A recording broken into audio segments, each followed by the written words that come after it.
The notification sound from my phone made my stomach drop. Another comment on my latest podcast episode. I knew I shouldn't read it, but I couldn't help myself. Sarah Mitchell thinks she's the next big thing with her Amateur Hour podcast. Someone should tell her that talking into a microphone in her bedroom doesn't make her a journalist. I'd love to know which corner of the globe you're watching from. And if this story speaks to you, make sure to subscribe. Tomorrow's video is one you absolutely can't miss.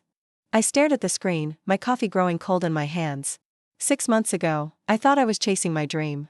Now I was beginning to wonder if everyone else was right. Maybe I was just deluding myself. Little did I know that in 3 weeks, that same person who wrote that comment would be watching me on their television screen, sitting across from the most respected news anchor in our city, discussing a story that would change everything. My name is Sarah Mitchell, and 6 months ago, I was a marketing coordinator at a small advertising firm in Portland, Oregon.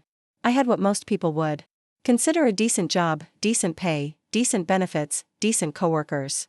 But decent wasn't enough for me anymore. I'd been feeling this growing restlessness, this need to do something that actually mattered. The idea came to me during my lunch break on a particularly gray Tuesday in March. I was scrolling through my phone, reading yet another article about how local news was dying, how important stories in our communities were going untold because newsrooms kept shrinking. That's when it hit me, what if I could fill that gap? What if I could start a podcast? Focused on the stories that the big media outlets overlooked. I'd always been good at talking to people, getting them to open up. In college, I'd majored in communications, and I'd actually started out thinking I'd go into journalism before I got sidetracked by the promise of steady income in marketing. Maybe this was my chance to get back to what I'd originally wanted to do. That evening, I did something I'd never done before. I walked into Best Buy and spent $400 I didn't really have on a decent microphone and some basic recording equipment. My roommate, Jessica, thought I'd lost my mind.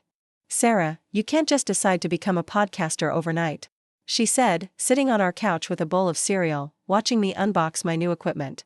"Do you know how saturated that market is? There are literally millions of podcasts out there." I knew she was trying to be practical, but her words stung. "I'm not trying to compete with Joe Rogan or Serial," I told her. "I want to focus on local stories. Real people in our community who have something important to say." Jessica shrugged. "Well, it's your money."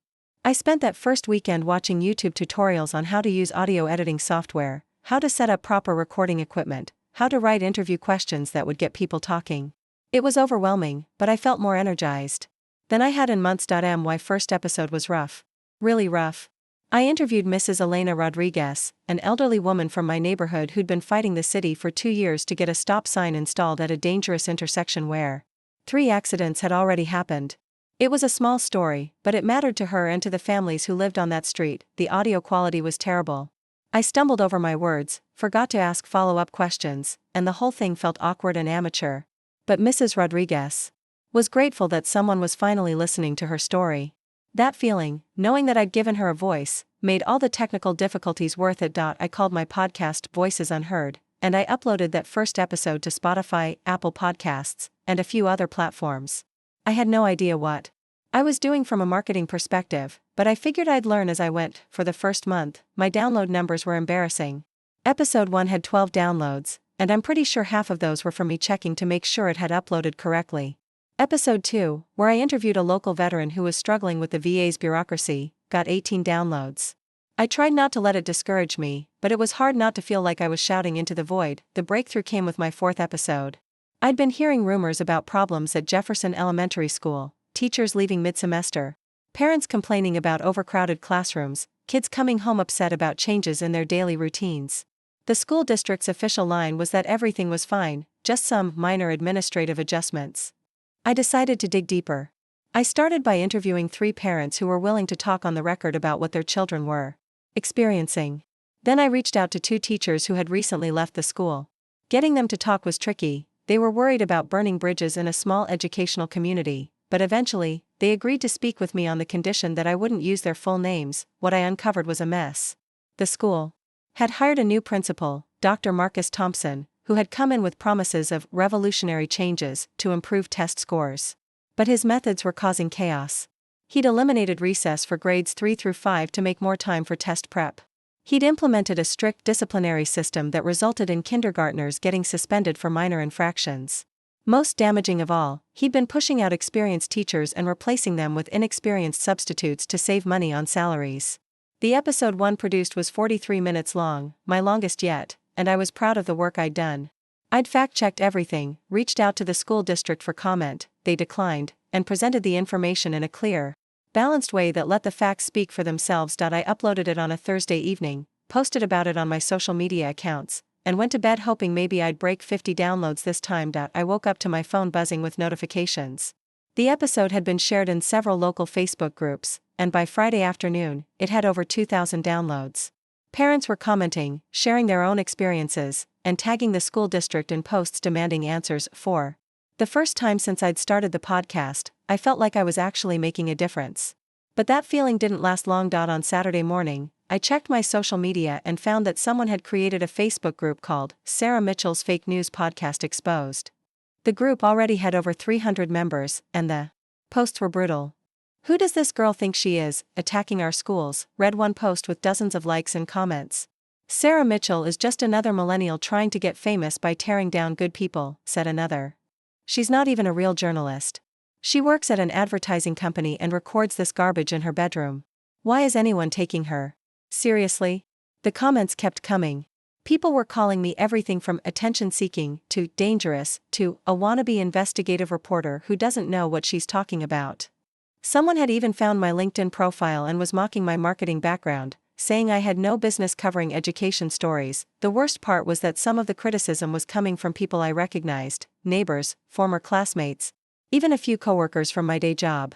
People who knew me personally were publicly questioning my credibility and my motives. I tried to respond to some of the comments with facts, pointing out that everything I'd reported was well documented and that I'd given the school district multiple opportunities to respond. But engaging just seemed to make things worse.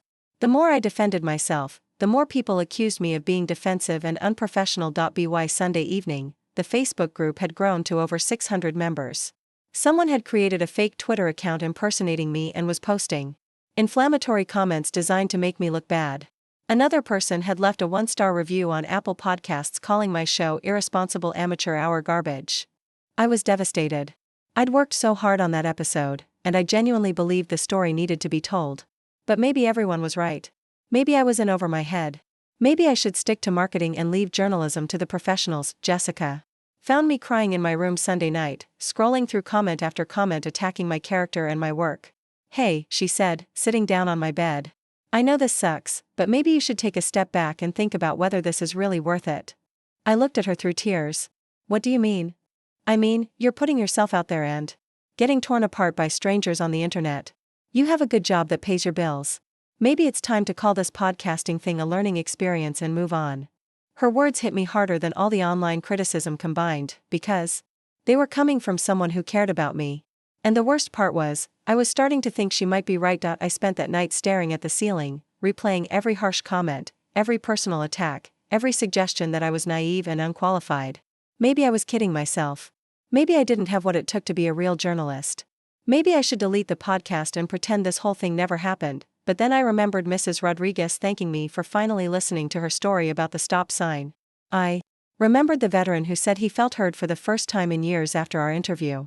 I remembered the parents who had reached out to me after the school episode, grateful that someone had finally investigated what was happening to their children. Those people mattered more than the critics.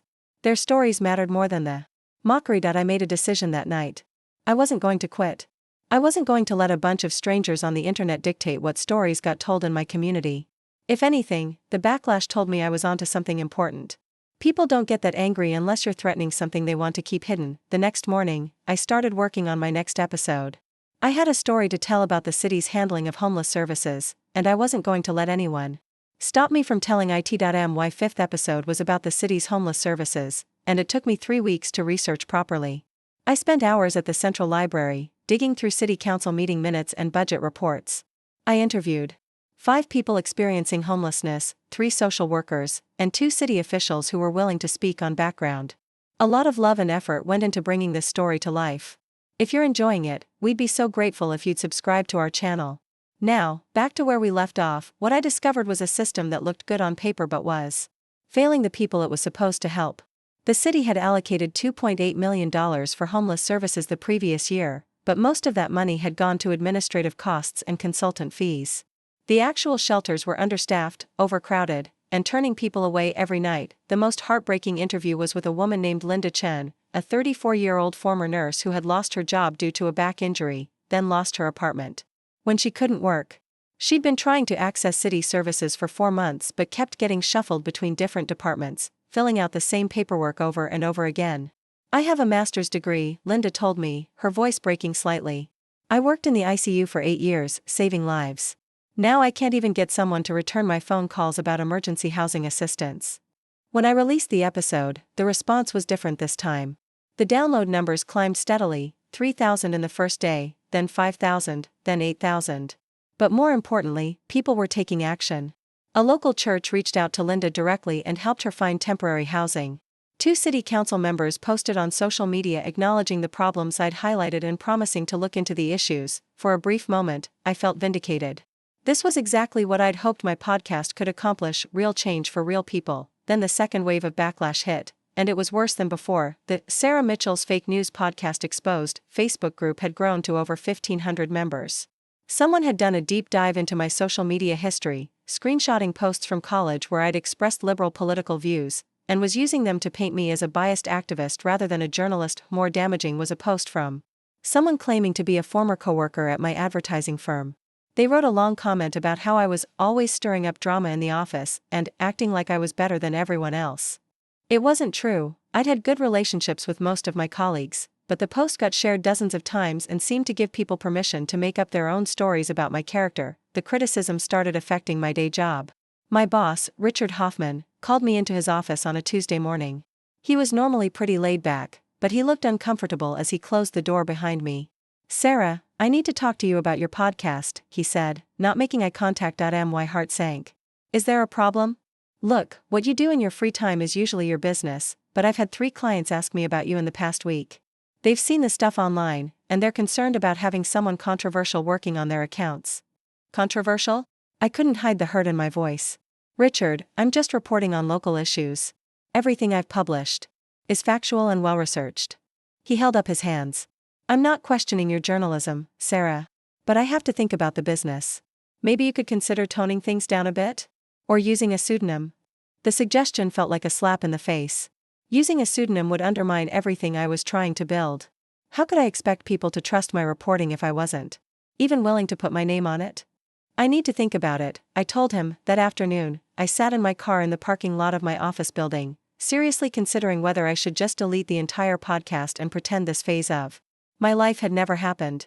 It would be so much easier to go back to writing copy for insurance companies and restaurant chains. But then my phone rang. It was a number I didn't recognize with a local area code. "Is this Sarah Mitchell from Voices Unheard?"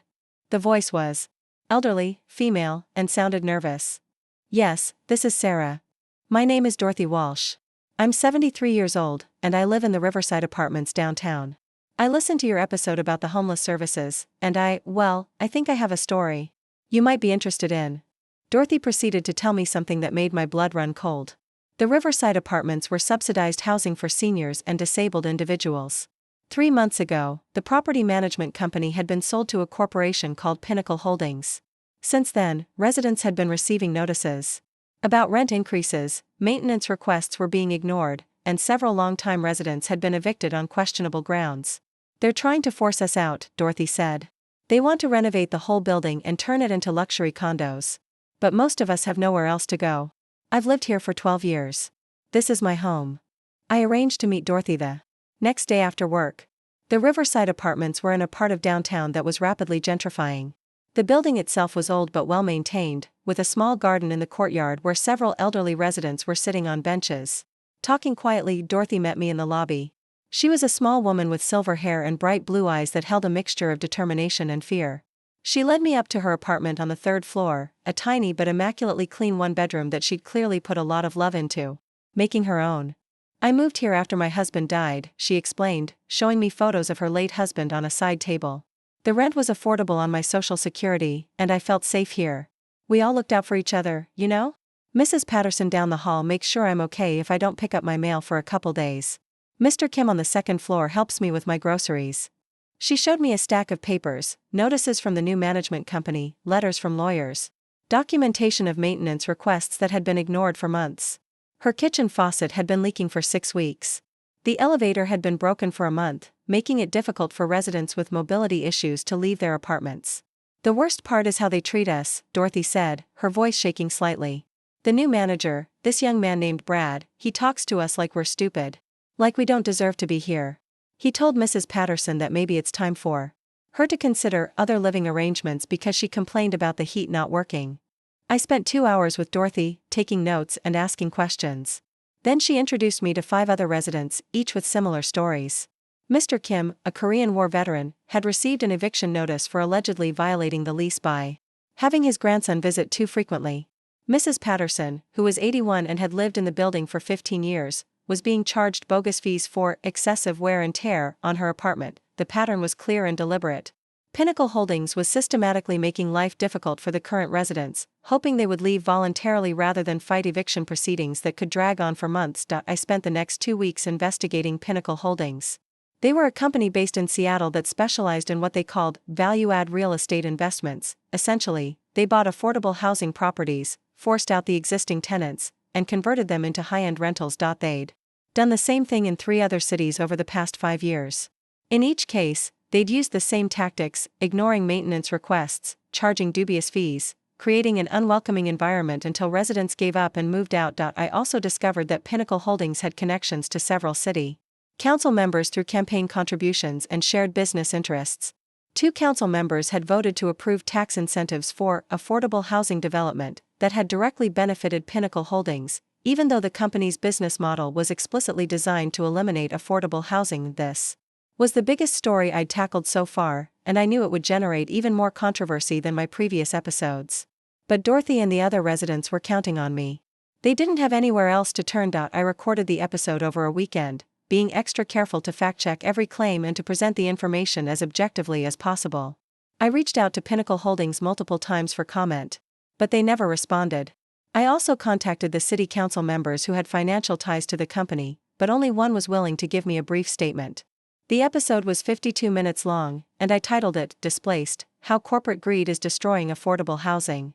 I included interviews with 6 residents, excerpts from city council meetings, and detailed information about Pinnacle Holdings business practices in other cities. I published it on a Thursday evening and immediately felt sick to my stomach. This wasn't just about bad school policies or inefficient city services anymore. I was taking on a corporation with deep pockets and political connections. I had no idea what kind of retaliation I might face. The episode started gaining traction immediately. Within 24 hours, it had 15,000 downloads. Local Facebook groups were sharing it, and several people were posting about their own experiences with predatory landlords and displacement, but the backlash was swift and more coordinated than anything I'd faced before. On Saturday morning, I woke up to find that someone had created a new website called sarahmitchelltruth.com. The site was professionally designed and filled with what appeared to be detailed rebuttals of my reporting.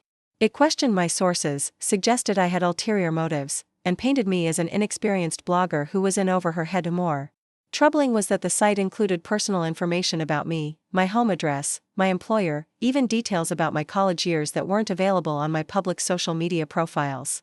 Someone had clearly spent time and money researching my background. The Facebook group had exploded to over 3,000 members, and the posts were becoming increasingly hostile. People were calling for my employer to fire me, suggesting I should be sued for defamation, and making thinly veiled threats about what might happen if I continued attacking local businesses. On Monday morning, Richard called me into his office again. This time, he had HR representative Jennifer Walsh with him, and neither of them looked happy. "Sarah, we need to discuss your podcast again," Richard said. "I've received calls from 2 major clients threatening to pull their accounts if we don't take action." Jennifer opened a folder and pulled out printed screenshots of social media posts. "We've also received complaints about your conduct, both from clients and from community members. There are allegations that you're using company resources for your podcast activities." "That's not true," I said immediately. "I do all my podcast work on my own time, with my own equipment, on my own computer." "Nevertheless," Jennifer continued, "the negative publicity is affecting our business relationships. We're going to need you to either cease your podcast activities or find other employment." I stared at them, trying to process what was happening. "You're firing me because I'm doing journalism in my spare time?" "We're giving you a choice," Richard said. "The podcast or the job. You can't have both." I walked out of that meeting feeling like the ground had shifted beneath my feet. I had rent to pay, student loans, credit card bills. I couldn't afford to lose my job. But I also couldn't abandon Dorothy and the other residents who were depending on me to tell their story. That evening, I called my parents in Sacramento. I hadn't told them much about the podcast or the controversy surrounding it, but I needed advice from someone who cared about me. "Honey, maybe your boss has a point," my mom said after I explained the situation. "Is this podcast really worth risking your career over? You worked so hard to get that job." Even my parents thought I should give up.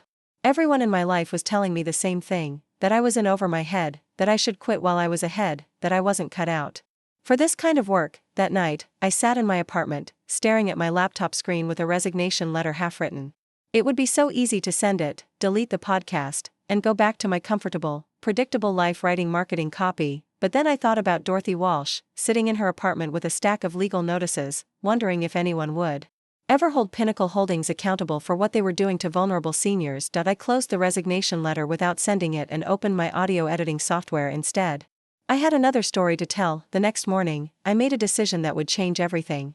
Instead of backing down, I was going to dig deeper into Pinnacle Holdings and their political connections. If they wanted to play hardball, I would show them what real investigative work looked like. I took a personal day from work and spent it at City Hall, requesting public records. Oregon has strong public records laws, and I used them to my advantage. I requested all communications between city officials and Pinnacle Holdings, campaign contribution records, and minutes from closed-door meetings about downtown development projects. The records clerk, a middle-aged woman named Patricia Hendricks, seemed surprised by the volume of documents I was requesting. "You working on something big?" she asked with a knowing smile. "Something like that," I replied. It took 3 days for the city to process my requests, but what I received was a goldmine. Email chains between Councilman David Martinez and Pinnacle Holdings executives discussing mutually beneficial arrangements. Documents showing that the city had fast-tracked zoning changes that benefited Pinnacle's developments while similar requests from smaller developers had been delayed for months. Most damning was a series of text messages between Martinez and Pinnacle's regional director, Jake Morrison. The messages had been submitted as part of a different legal proceeding and were now part of the public record. In them, Martinez referred to the Riverside Apartments residents as dead weight and suggested that clearing them out would improve the neighborhood's demographic appeal. I also discovered something else interesting. Morrison wasn't just Pinnacle's regional director, he was also the brother-in-law of Channel 8 News director Amanda Foster. Channel 8 was Portland's most watched local news station, and they had never covered any of the stories I'd been reporting on, despite their significant impact on the community. I spent the weekend crafting what would become my most explosive episode yet. I had documentation, recorded interviews, and a clear pattern of corruption that went all the way to City Hall. But I also knew that publishing this would make me even more enemies, potentially including some very powerful ones. My phone rang. Sunday evening. It was Dorothy Walsh, and she sounded frightened. "Sarah, something happened today that I think you should know about," she said, her voice shaking. "A man came to my apartment this afternoon. He said he was from a law firm representing Pinnacle Holdings." My stomach dropped. "What did he want?" "He gave me this paper, a lawsuit threat, I think. He said that if I continued talking to reporters and spreading lies about the company, they would sue me for defamation." "Sarah, I don't have money for lawyers. I can't fight a big corporation." I drove to Dorothy's apartment immediately. The document was indeed a cease and desist letter, written on official law firm letterhead, threatening legal action if she continued making false and defamatory statements about Pinnacle Holdings. Similar letters had been delivered to 3 other residents who had spoken with me. "They're trying to intimidate you," I told Dorothy. "These letters are meant to scare you into staying quiet, but you haven't done anything wrong. You told me the truth about what's happening here." "But what if they do sue me?" Dorothy asked. "I'm 73 years old, Sarah. I don't want to spend my remaining years fighting lawyers in court." That night, I made another decision that would have massive consequences. I wasn't just going to publish my investigation, I was going to do it in a way that would be impossible to ignore. I reached out to every media outlet in Portland, offering them an exclusive preview of my findings. I contacted the Portland Tribune, the Oregonian, even the alternative weekly papers. I also sent detailed summaries to the 3 major television news stations, including Channel 8. Most of them didn't respond, but I did get a call back from Marcus Thompson, an investigative reporter at the Portland Tribune. He was interested but wanted to verify my sources independently before they would consider running anything. "You've got some serious allegations here," Marcus told me over coffee at a downtown cafe. "But you're not a credentialed journalist, and your podcast has been pretty controversial. My editor is going to want rock-solid confirmation before we touch this. I understood his position, but it was frustrating. The story was solid, I had documentation, multiple sources, and clear evidence of wrongdoing. But because I wasn't part of the traditional media establishment, my work was being treated as less credible. I published the episode on Tuesday evening, calling it City Hall Corruption: How Politicians and Developers Conspire Against Portland's Most Vulnerable.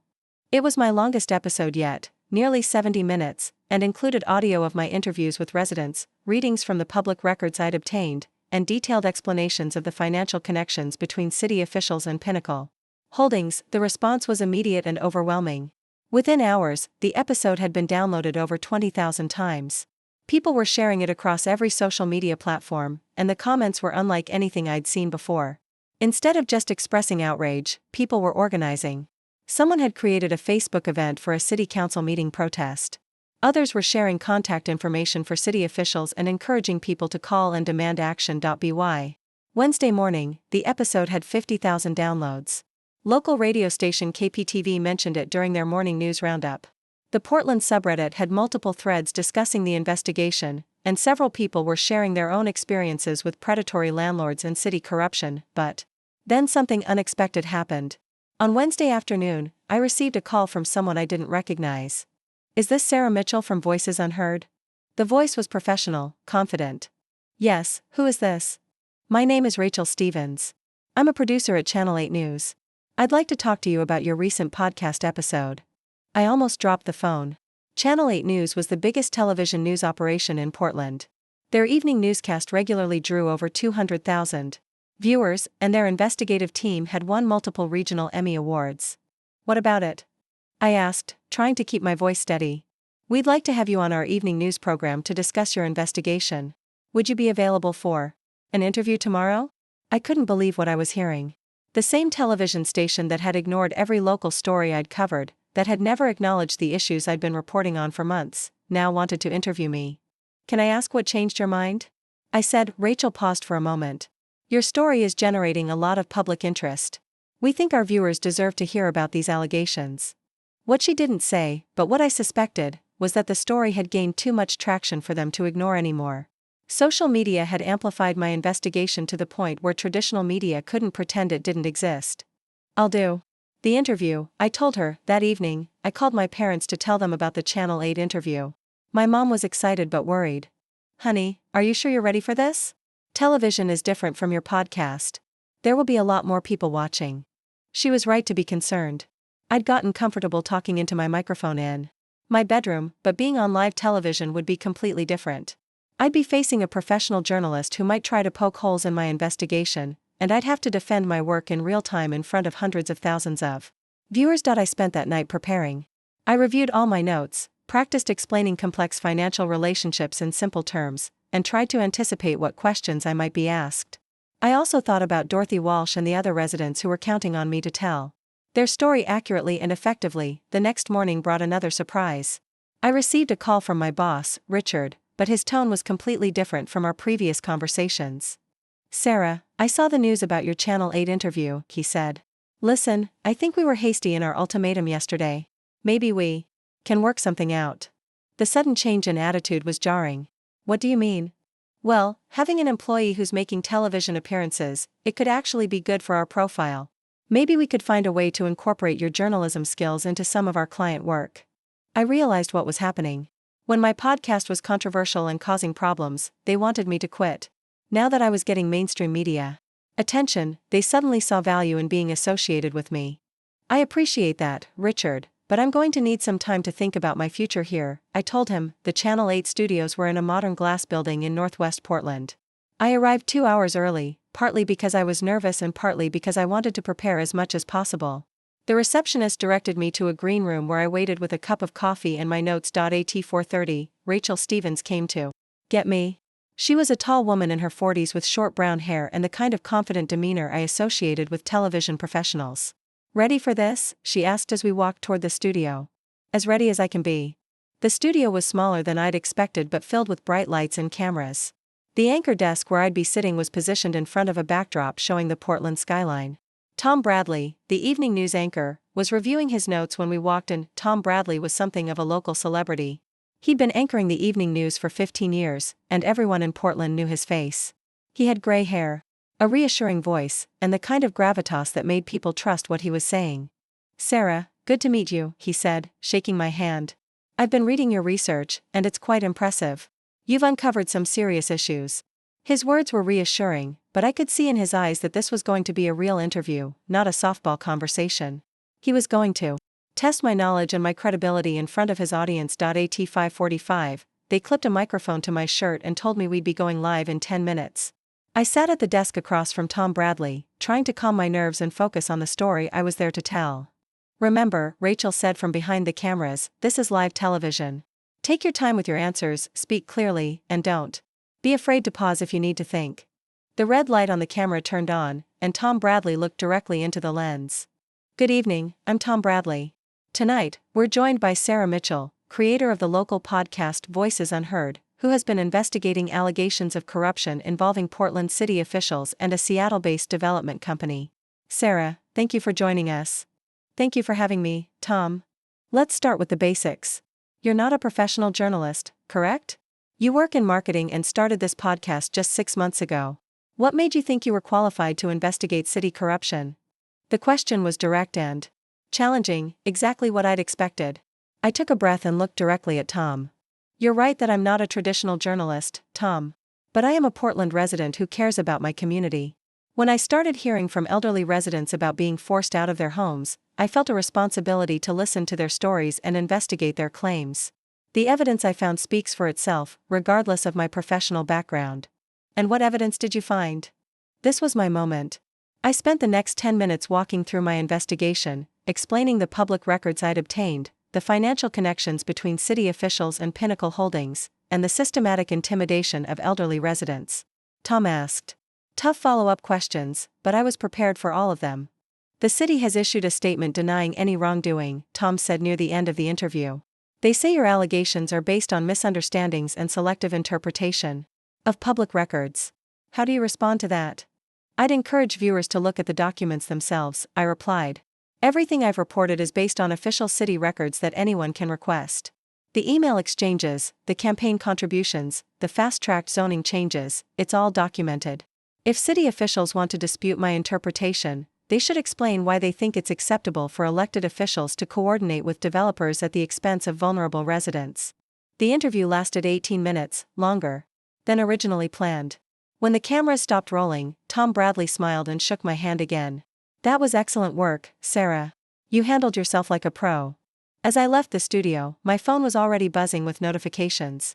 The interview had been live-streamed on Channel 8's Facebook page, and people were sharing it across social media. But more importantly, other media outlets were starting to pay attention to the story in a way they never had before. The morning after my Channel 8 interview, I woke up to a completely different world.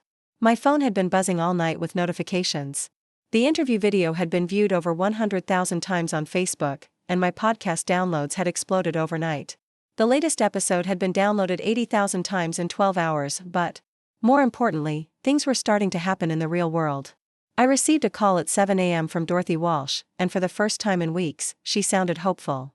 "Sarah, you won't believe what happened," she said excitedly. "I just got off the phone with a lawyer from the Oregon Law Center. They saw your interview last night, and they want to represent all of us residents for free. They're going to fight Pinnacle Holdings in court." The Oregon Law Center was a non-profit organization that provided legal services to low-income Oregonians.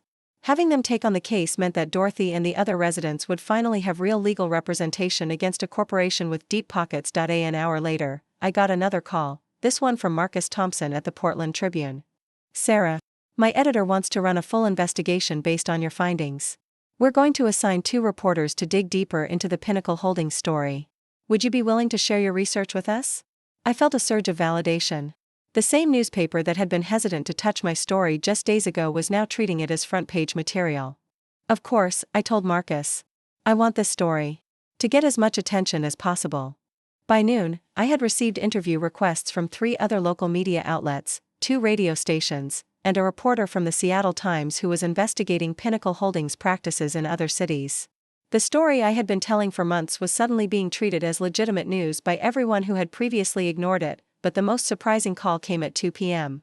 It was from Amanda Foster, the news director at Channel 8, the same Amanda Foster who was Jake Morrison's sister-in-law, though I hadn't mentioned that connection during my television interview.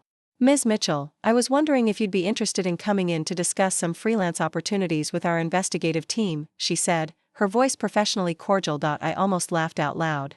The woman whose family had financial ties to the company I was investigating wanted to hire me to do more investigative work. That's an interesting offer, I replied carefully. Can you tell me more about what you have in mind? Well, your work on the housing story shows real talent for investigative research. We're always looking for people who can develop local stories that our audience cares about. Would this involve investigating stories that might conflict with Channel 8's business interests or personal relationships? I asked pointedly. There was a long pause. I'm not sure what you mean. I mean, would I have editorial independence to investigate any story, regardless of who it might implicate? Another pause. Why don't we discuss the details in person? I declined the meeting. It was clear that Channel 8 was trying to either co-opt my work or control it, probably both. The timing was too convenient. They wanted to bring me inside their organization right after I'd exposed corruption that touched their news director's family. The next few days brought a cascade of developments that exceeded my wildest expectations. The Portland Tribune published a front-page investigation that confirmed and expanded on my reporting. They had obtained additional documents showing that the relationship between Councilman Martinez and Pinnacle Holdings went back 3 years and involved multiple real estate deals. The Oregon Attorney General's office announced they were opening an investigation into potential violations of state housing laws. The FBI's Portland field office confirmed they were looking into possible federal fraud charges related to the misuse of housing development grants. Most satisfying of all, Councilman Martinez announced he was taking a temporary leave of absence to deal with personal legal matters. In politics, that was usually code for "I'm about to be indicted." The impact went beyond the immediate political consequences. 3 other affordable housing properties in Portland came forward with similar stories about corporate intimidation and displacement tactics. A coalition of tenant advocacy groups formed to push for stronger renter protections. The City Council scheduled emergency hearings on affordable housing preservation, but perhaps the most meaningful moment came when I received a handwritten letter from Dorothy Walsh. Dear Sarah, it read. I wanted to thank you for listening to an old woman's story and believing it was worth telling. Because of your courage, my friends and I will be able to stay in our homes. More importantly, you've shown that regular people's voices matter, even when powerful people try to silence them. You've given me hope that there are still young people who care about doing what's right, even when it's difficult. Thank you for not giving up on us. I read that letter 3 times, sitting in my apartment with tears in my eyes. This was why I had started the podcast. This was why I had endured months of criticism and mockery. Real people's lives had been improved because I had refused to stay quiet. The vindication continued in unexpected ways. The Sarah Mitchell's Fake News Podcast Exposed Facebook group that had tormented me for months suddenly went quiet. Several people who had posted harsh criticism of my work quietly deleted their comments.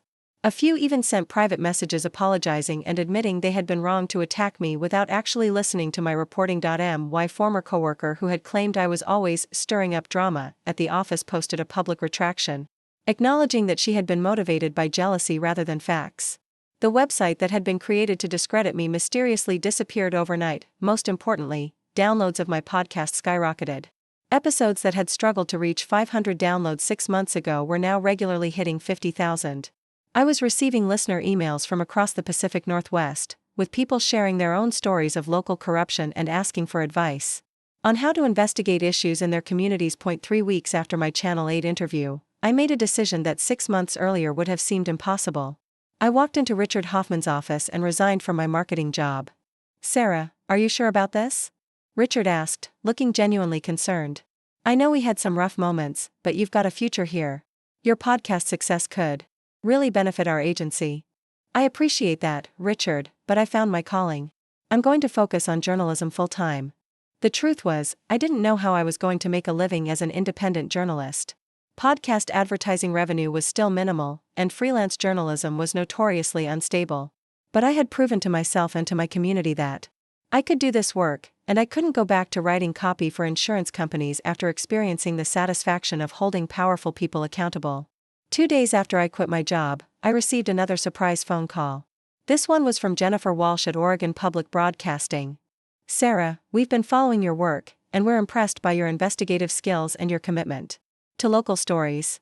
We'd like to offer you a position as a correspondent covering housing and development issues for our statewide news program. Oregon Public Broadcasting was the state's NPR affiliate, with a reputation for serious journalism and deep community connections.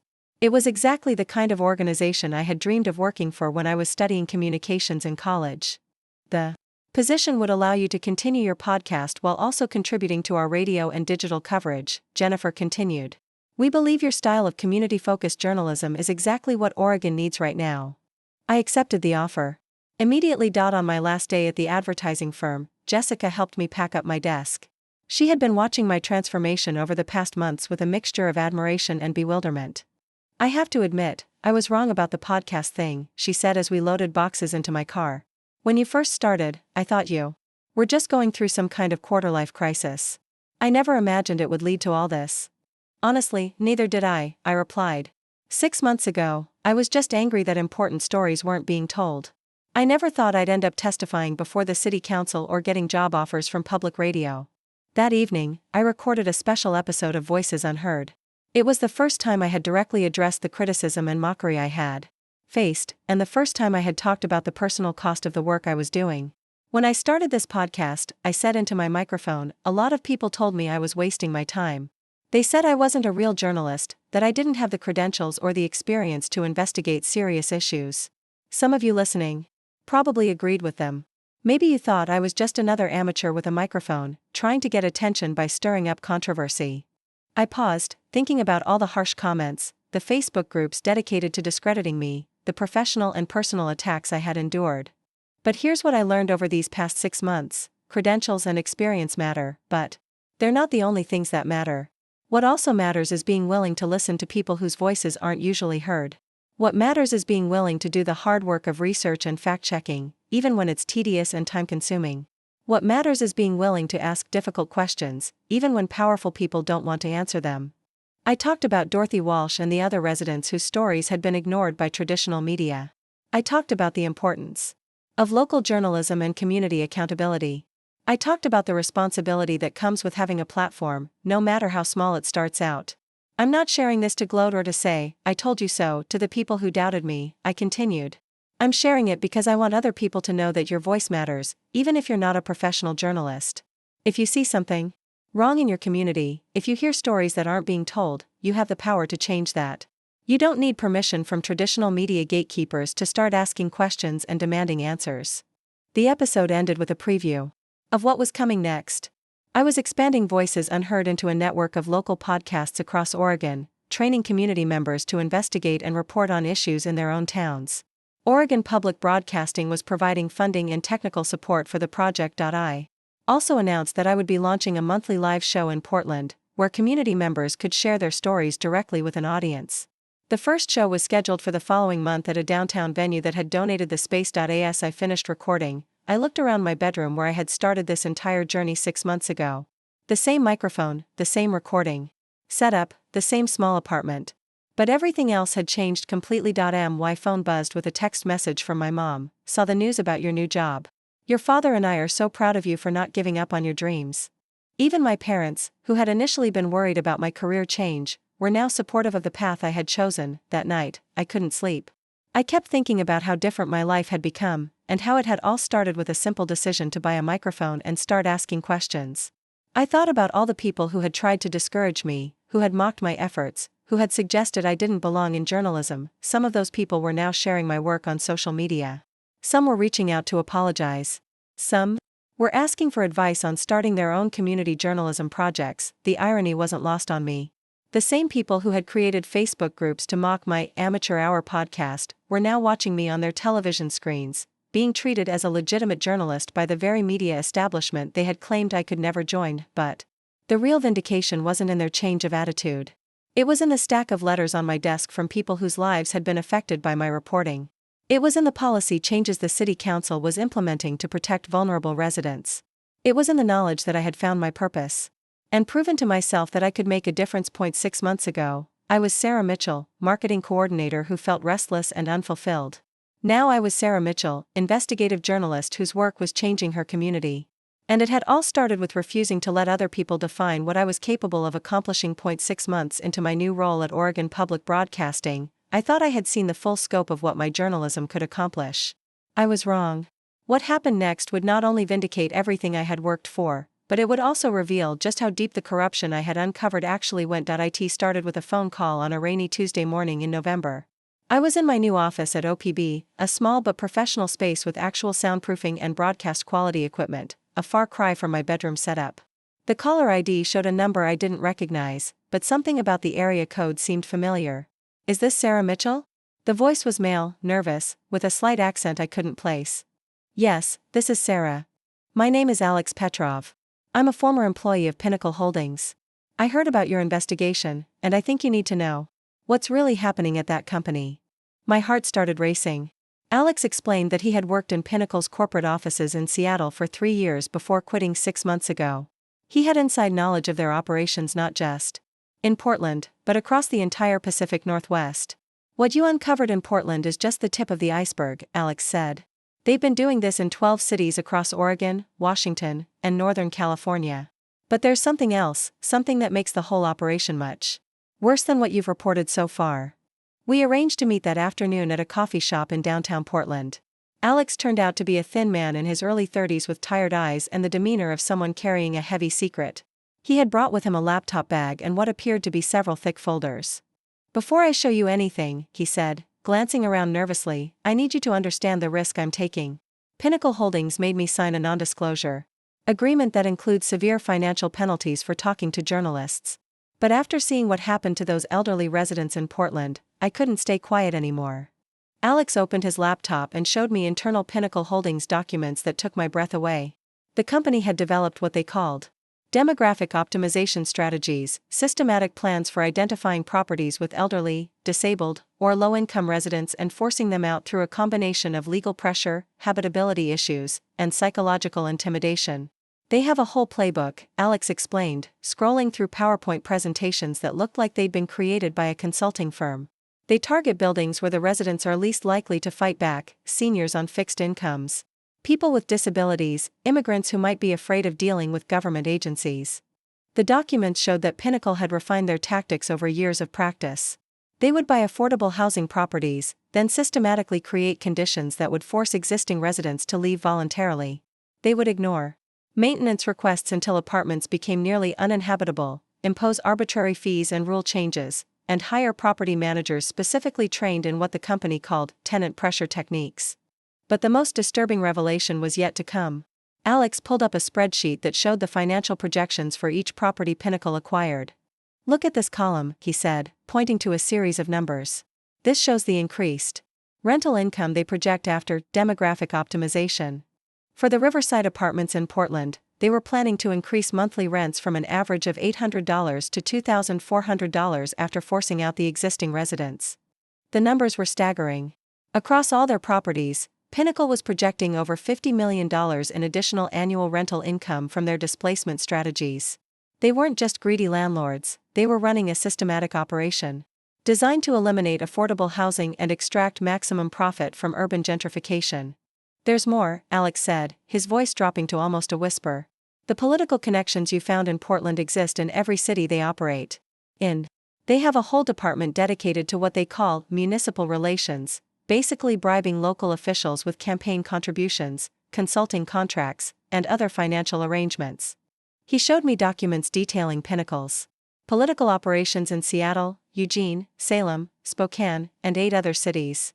In each location, they had identified key city council members, planning commissioners, and zoning officials who could influence housing policy. The amounts of money involved were substantial, hundreds of thousands of dollars in campaign contributions and consulting fees spread across dozens of officials. The Portland operation wasn't unusual, Alex continued. If anything, it was smaller than their efforts in some other cities. In Seattle, they've displaced over 400 families in the past 2 years using these same tactics. I spent 3 hours with Alex, taking notes and asking questions while he walked me through document after document. By the end of our meeting, it was clear that what I had uncovered in Portland was part of a massive, coordinated effort to eliminate affordable housing across the entire region. Why are you coming forward now? I asked as we prepared to leave. Alex was quiet for a moment, staring into his coffee cup. My grandmother lived in one of their buildings in Seattle. She was 78 years old, had lived there for 8 years. They Forced her out using the same tactics you wrote about in Portland. She had to move in with my family, and the stress of losing her independence. She died 3 months later. I don't think I'll ever forgive myself for working there as long as I did. That evening, I called my editor at OPB, Michael Chen, and explained what Alex had shared with me. Michael was a veteran journalist who had covered major political corruption cases throughout his career, but even he seemed stunned by the scope of what we were potentially dealing with. Sarah, if this is all accurate, we're looking at one of the biggest housing fraud schemes in the region's history, he said. But we're also looking at a story that could implicate dozens of public officials across multiple states. We need to be absolutely certain about everything before we publish anything. Michael was right to be cautious. The allegations Alex had brought to me were so serious that they could destroy careers, result in criminal charges, and potentially expose OPB to massive lawsuits if we got anything wrong. We needed to verify every claim independently over the next 2 weeks. I worked with a team of 3 other OPB journalists to fact-check Alex's allegations.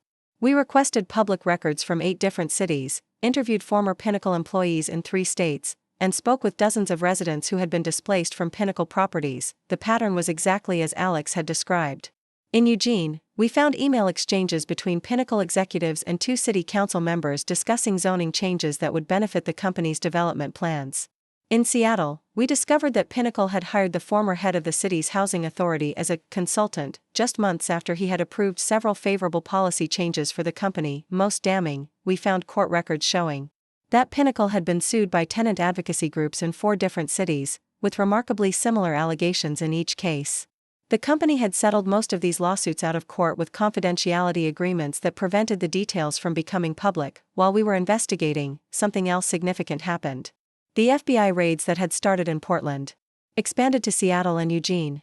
Federal agents executed search warrants at Pinnacle Holdings corporate headquarters and seized computers, financial records, and internal communications. The investigation was clearly much larger than anyone had initially realized. I also started receiving calls from journalists at major national news outlets. A reporter from the Washington Post wanted to know about the regional scope of the Pinnacle story. Someone from ProPublica was investigating similar housing fraud schemes in other parts of the country.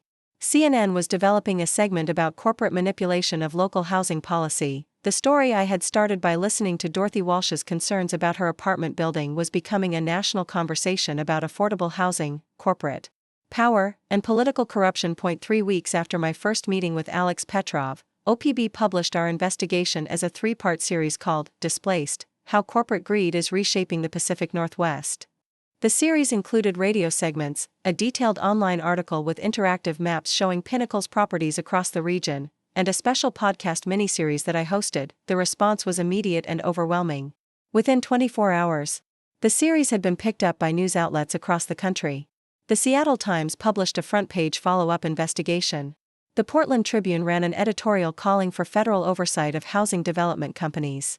The governor of Oregon announced that the state would be reviewing all tax incentives and subsidies that had been granted to Pinnacle Holdings, but the most significant development came 48 hours after our series was published.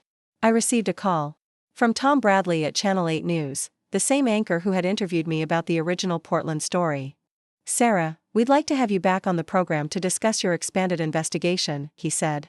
"But this time, we're planning something a bit different. We want to do a 30-minute special segment, and we'd like you to be our primary guest expert on housing policy and corporate accountability." The irony of the situation wasn't lost on me. 6 months earlier, Channel 8 had never covered any of the stories I was reporting. Their news director had family connections to the company I was investigating. Now they wanted me to be their expert guest on the very topic they had previously ignored. "I'd be happy to do the interview," I told Tom. "But I think your viewers deserve to know why Channel 8 didn't cover this story when I first started reporting on it." There was a pause on the other end of the line. "What do you mean?" "I mean Amanda Foster's relationship to Jake Morrison. I mean the fact that Channel 8 ignored months of local reporting on issues that directly affected your viewing audience. If we're going to talk about accountability, let's talk about media accountability too." Tom was quiet for a long moment. "Let me call you back," he said finally. An hour later, I received a call from Amanda Foster herself. Her tone was very different from our previous conversation. "Ms. Mitchell, I understand you have concerns about our coverage decisions," she said stiffly. "I want you to know that my personal relationships have never influenced our editorial choices. With respect, Ms. Foster, Your station ignored a major local story for months while it was being covered by a podcast with a fraction of your resources. Now that the story has become national news, you want to bring me on as an expert. That doesn't look like editorial independence to me." The conversation was tense, but it ended with an agreement that I would appear on their special segment, with the understanding that I would be free to discuss not just the Pinnacle Holdings investigation, but also the broader issues of media accountability and local journalism. The Channel 8 special aired on a Friday evening, and this time I felt completely confident walking into their studio. I wasn't the nervous amateur podcaster who had first appeared on their program 8 months earlier. I was an experienced investigative journalist whose work had exposed a multi-state corruption scheme and prompted federal criminal investigations. Tom Bradley introduced the segment by acknowledging that Channel 8 had been slower than we should have been to recognize the importance of the story. It wasn't a full admission of their failures, but it was more accountability than I had expected. From a television station, during the interview, I was able to explain not just the details of the Pinnacle Holdings investigation, but also the broader implications for affordable housing policy and the importance of local journalism in holding powerful interests accountable. This story started because residents like Dorothy Walsh felt like their voices weren't being heard by traditional media outlets, I said, looking directly into the camera. It grew because community members were willing to share their experiences, even when doing so put them at personal risk. And it became a federal investigation because sometimes the truth is bigger than what any single news organization can ignore. After the interview, as I was leaving the studio, Tom Bradley stopped me in the hallway. "Sarah, I want you to know that your work has changed how we think about local coverage here," he said. "We've hired 2 additional reporters specifically to focus on housing and development issues. Your investigation showed us that we were missing important stories that our community needed to know about." It was a remarkable admission from someone who had initially questioned my qualifications to do journalism.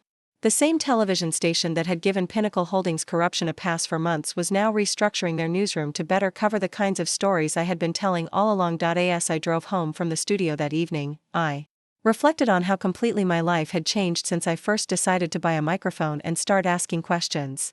The angry Facebook groups that had once mocked my Amateur Hour podcast had either disappeared or evolved into discussions about media accountability and community journalism. People who had questioned my credentials were now asking for my advice on investigating local issues, but more importantly, real change was happening in the world because of the work I had done. Pinnacle Holdings was facing federal criminal charges. Dozens of displaced families were receiving legal assistance to fight wrongful evictions. City councils across the region were implementing new protections for affordable housing residents. My phone buzzed with a text message from Dorothy Walsh. "Saw you on TV again tonight. You looked like you belonged there. Thank you for never giving up on us." That message meant more to me than any professional recognition I had received. It reminded me that at the heart of all the media attention and career success was a simple truth: journalism matters because people's lives matter, and sometimes giving voice to the voiceless is the most important work you can do. The next morning, I received an email that would open yet another chapter in this ongoing story. It was from a producer at 60 Minutes, asking if I would be interested in consulting on a national investigation into corporate housing fraud schemes. Apparently, my work in the Pacific Northwest had helped identify a pattern of corporate behavior that extended far beyond anything I had imagined. As I sat in my OPB office, reading the email and thinking about how far this story could still go, I couldn't help but smile. 8 months ago, I was writing marketing copy for insurance companies and dreaming of doing work that mattered. Now I was being invited to contribute to one of the most respected investigative journalism programs in the country. The people who had mocked my podcast had been wrong about more than just my abilities as a journalist. They had been wrong about the power of independent voices, wrong about the importance of local stories, and wrong about what it takes to hold powerful interests accountable, but I hadn't proved them wrong to vindicate myself. I had proven them wrong because Dorothy Walsh and hundreds of families like hers deserved to have their stories told, and someone needed to be willing to listen. 1 year after my first appearance on Channel 8 News, I found myself in the most surreal situation of my entire journalism career. I was sitting in a conference room at 60 Minutes headquarters in New York City, briefing Anderson Cooper and a team of veteran producers on corporate housing fraud schemes that had now been documented in 17 states. The investigation I had started in Dorothy Walsh's living room had become a national story that was reshaping how America understood affordable housing policy. Federal prosecutors had filed charges against Pinnacle Holdings executives in 4 states, and Congress was holding hearings on corporate manipulation of local housing markets. But the moment that truly brought everything full circle came 3 weeks before my trip to New York. I was at home in Portland, preparing for another OPB investigation, when my phone rang with a number I immediately recognized. It was Jessica Chen, the reporter who had first expressed skepticism about covering my Portland story for the Portland Tribune. "Sarah, I have something to tell you that I probably should have said months ago," Jessica began, her voice carrying a weight I hadn't heard before. "What's that?" "Remember when you first approached us about the Pinnacle Holdings story, and I said we needed to verify your sources independently before we could run anything?" "Of course. That was good journalism practice." "Well, the truth is, that wasn't the only reason we hesitated. We had received a call from someone claiming to represent Pinnacle Holdings' legal team. They suggested that covering your allegations could expose the Tribune to litigation risk. My editor decided it was safer to wait and see if other outlets picked up the story first." I was quiet for a moment, processing what she was telling me.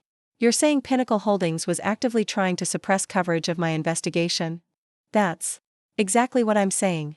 And Sarah, we weren't the only ones. I've since learned that they made similar calls to at least 3 other local media outlets. They were working behind the scenes to isolate your reporting and prevent it from gaining mainstream media attention." This revelation reframed everything I had experienced during those early months of criticism and mockery. It wasn't just that traditional media outlets had been slow to recognize an important story, they had been actively discouraged from covering it by the very company I was investigating. "Why are you telling me this now?" I asked.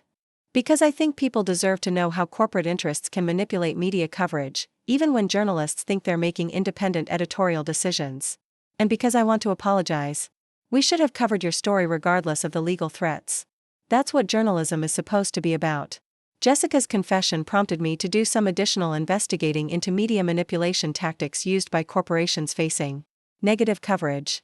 What I discovered was an entire industry of crisis management firms that specialized in suppressing unfavorable journalism through a combination of legal intimidation, strategic advertising pressure, and coordinated social media campaigns. The Facebook groups that had attacked my credibility, the website that had been created to discredit my reporting.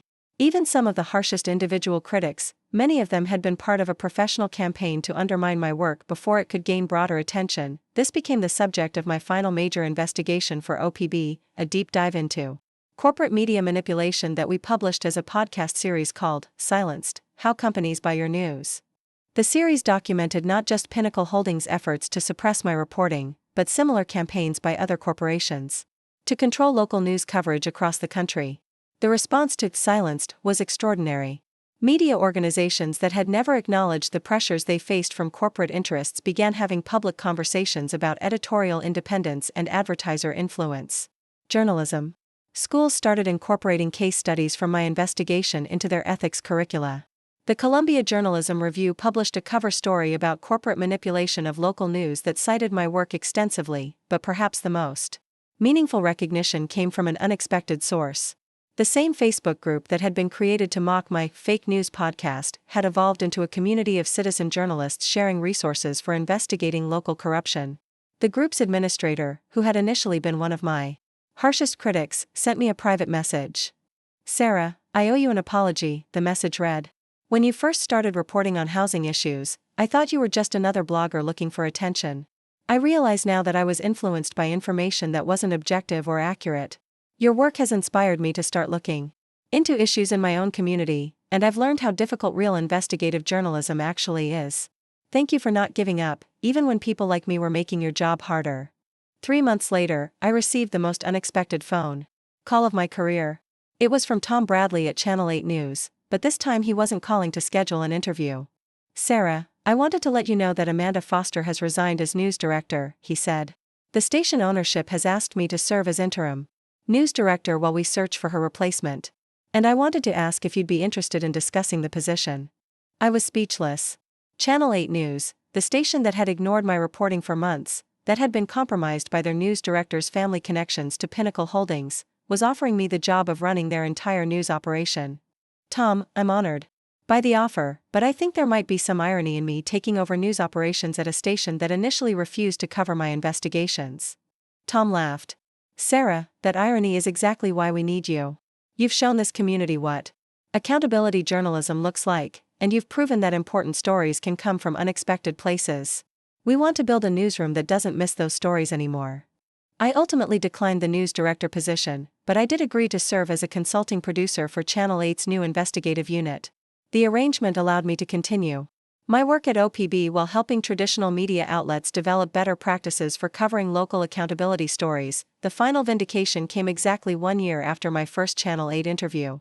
Pinnacle Holdings agreed to a settlement that included $47 million in compensation for displaced residents, mandatory affordable housing preservation requirements for all their properties, and the appointment of an independent monitor to oversee their business practices. Dorothy Walsh was among the residents who received compensation, enough to secure her housing for the rest of her life. She used part of her settlement to establish a small fund that provides legal assistance to other seniors facing housing displacement. "You gave an old woman her voice back," Dorothy told me at the settlement announcement ceremony. "But more than that, you showed that one person with a microphone and a willingness to listen can change the world." Standing in that City Hall conference room, surrounded by residents whose lives had been improved by the investigation, I thought about the journey that had brought me there. 18 months earlier, I had been a marketing coordinator who felt like her work didn't matter. Now I was an investigative journalist whose reporting had prompted federal legislation and changed housing policy across multiple states, but the real lesson wasn't about my personal transformation. It was about the power of refusing to accept that important stories should go untold just because traditional gatekeepers aren't interested in telling them. It was about the responsibility that comes with having a platform, no matter how small, and the difference that ordinary people can make when they decide to start asking difficult questions. The people who had mocked my amateur hour podcast had been wrong about more than just my potential as a journalist. They had been wrong about what qualifies someone to seek truth and demand accountability. They had been wrong about the value of independent voices in a democracy. And they had been wrong about the power of refusing to stay quiet when you witness injustice. Today, Voices Unheard reaches over 200,000 listeners per episode. I receive dozens of tips each week from people across the country who have stories they think deserve investigation. The network of community podcasters I helped establish has grown to include journalists in 43 cities, and their work has prompted policy changes, criminal investigations, and countless individual success stories. But I still think about Dorothy Walsh every time I sit down to record an episode. I think about the courage it took for her to trust a stranger with her story, and the faith she had that someone would finally listen. That's what journalism is really about. Not credentials or institutional authority, but the simple act of listening to people whose voices matter and refusing to let powerful interests silence them. The critics were wrong about my podcast. But more importantly, they were wrong about whose stories deserve to be heard. Looking for more? We've got 2 amazing stories ready for you right on screen. If this one touched you, these are absolutely worth your time. Click to watch them now. And hey, subscribe and hit that bell to never miss our latest uploads.